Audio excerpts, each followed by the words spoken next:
Hello friends, welcome to my channel Sheetal's kitchen Gujarati. આજે આપણે બનાવીશું પનીર બટર મસાલાની સબ્જી. સરસ સુપર ટેસ્ટી એવી રેસ્ટોરન્ટ સ્ટાઇલ આ સબ્જી આપણે આજે ઘરે જ બનાવવાના છીએ મિત્રો.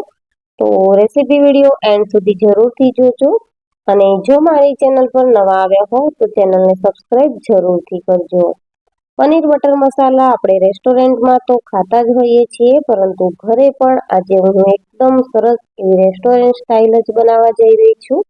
તો શરૂ કરીશું પનીર બટર મસાલાની સબ્જી બનાવવાનું. પનીર બટર મસાલાની સબ્જી બનાવવા માટે સૌથી પહેલા અહીંયા મેં 200 ગ્રામ જેટલું પનીર લઈ લીધું છે. પનીર તમે તમારા હિસાબે ક્વોન્ટિટી વધારે કે ઓછી કરી શકો છો. અહીંયા મને 200 ગ્રામની જરૂરત હતી તો મેં એટલું જ લીધું છે. સ્ક્વેર શેપમાં આપણે પનીરને કટ કરી લઈશું. પનીરના પીસીસ પણ તમે નાના મોટા તમારા હિસાબે રાખી શકો છો. હવે પનીર બટર મસાલાની ગ્રેવી માટે આપણે 4 મીડિયમ સાઇઝના ટમેટા લઈ લીધા છે. તો ટમેટાને આપણે મિક્સર જારમાં આ રીતે કટ કરીને ઉમેરી દેવાના છે. રેસ્ટોરન્ટ સ્ટાઇલ સબ્જી બનાવવા માટે આપણે જેટલા ટમેટા લઈએ તેની અડધી આપણે ડુંગળી લેવાની છે. તો ટમેટાની આપણે ગ્રેવી કરીશું અને ડુંગળીને આપણે ચોપરમાં ચોપ કરીશું, જેથી કરીને તેનો ક્રંચ છે તે સબ્જીમાં ખૂબ સારો લાગશે. ટમેટાને કટ કરી લીધા છે. હવે અહીંયા મેં 8 થી 10 કાજુ અને 2 કાશ્મીરી લાલ મરચાંને ગરમ પાણીમાં પલાળી રાખ્યા હતા, તો તે ઉમેરી દીધા છે. સાથે જ 8 થી 10 કળી લસણ, આદુ, 2 લીલા મરચાં, બધી જ વસ્તુને આપણે મિક્સર જારમાં એડ કરી દીધી છે.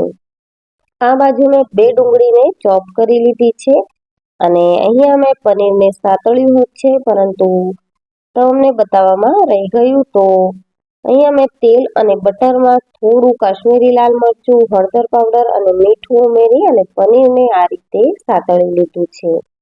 તો પનીર ગોલ્ડન બ્રાઉન થાય ત્યાં સુધી આપણે પનીરને સાતળવાનું છે.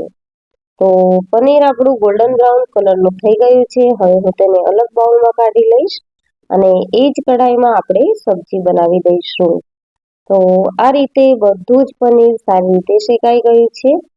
તેલ કઢાઈમાં છે જ, તો હું અહીંયા બટર મસાલાની આપણે સબ્જી બનાવી રહ્યા છીએ, તો 2 મોટી ચમચી જેટલું બટર ઉમેરી રહી છું. તેલ અને બટર સારી રીતે ગરમ થાય એટલે અડધી ચમચી જેટલું જીરું, 1 ટુકડો તજ, 1 નાની ઇલાયચી, 1 મોટી ઇલાયચી, 1 લવિંગ, સાથે જ 1 તમાલપત્રને મેં આ રીતે ટુકડા કરીને ઉમેરી લીધું છે. હવે આપણે જે ચોપરમાં ડુંગળીને ચોપ કરીને રાખી છે તે ઉમેરી દઈશું અને ડુંગળીને સારી રીતે સાતળી લઈશું. આ રીતે ડુંગળીને મિક્સ કરી અને આપણે સાતળી લેવાની છે. ગેસની ફ્લેમને મીડિયમ રાખવાની છે. ડુંગળીને સરસ એવી ગોલ્ડન બ્રાઉન કલરની થાય ત્યાં સુધી સાતળી લેવાની છે. તો અહીંયા ગુલાબી પડતી ડુંગળી થઈ ગઈ છે. હવે મસાલા કરીશું. તો મસાલામાં અડધી ચમચી હળદર પાવડર, 1 ચમચી જેટલું કાશ્મીરી લાલ મરચું પાવડર અને સ્વાદ પ્રમાણે મીઠું ઉમેરી લીધું છે.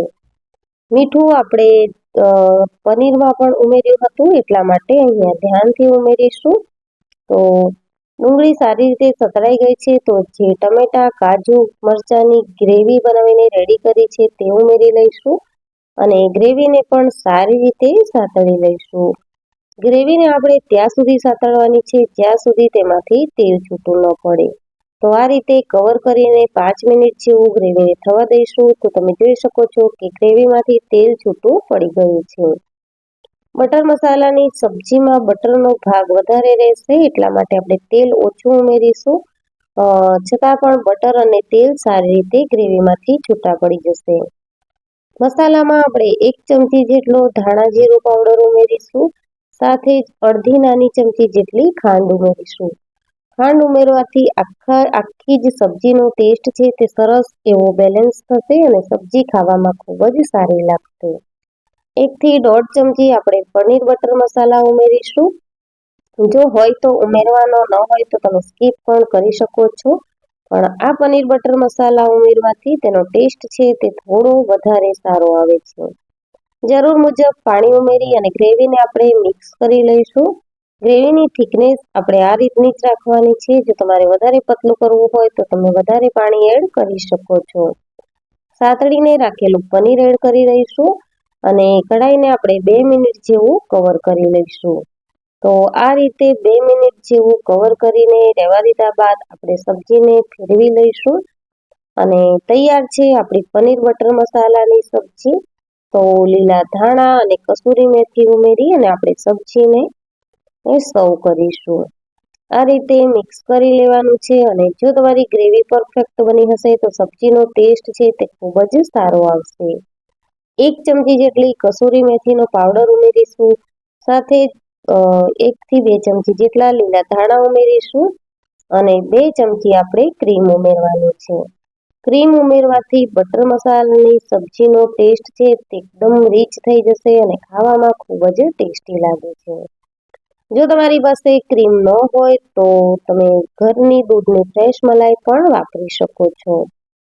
આ રીતે સબ્જીને મિક્સ કરી લીધા બાદ આપણે તેને સર્વિંગ બાઉલમાં લઈ લઈશું. તો તૈયાર છે આપણી રેસ્ટોરન્ટ સ્ટાઇલ પનીર બટર મસાલાની સબ્જી. સુપર ટેસ્ટી એવી આ સબ્જી ખાવામાં ખૂબ સારી લાગે છે. આ સબ્જીને તમે પરાઠા કે નાન કંઈ પણ સાથે ખાઈ શકો છો. સબ્જીને સર્વિંગ બાઉલમાં લઈ લઈશું અને ત્યારબાદ તેને કસૂરી મેથી, લીલા ધાણા અને ક્રીમથી ગાર્નિશ કરીશું. તો એકદમ સરસ રેસ્ટોરન્ટ સ્ટાઇલ જોવામાં પણ લાગશે અને ટેસ્ટમાં તો એવી જ બની છે. તો મિત્રો, આ પનીર બટર મસાલા રેની સબ્જી તમને કેવી લાગી તે મને કમેન્ટ સેક્શનમાં જરૂરથી જણાવજો. અને જો રેસીપી વિડીયો ગમ્યો હોય તો વિડીયોને લાઈક કરજો, શેર કરજો અને મારા ચેનલને સબસ્ક્રાઇબ જરૂરથી કરજો. આવી જ નવી રેસીપીઓ માટે બેલ આઇકન બટનને પ્રેસ કરજો. Thank you for watching. Thank you very much. Must try.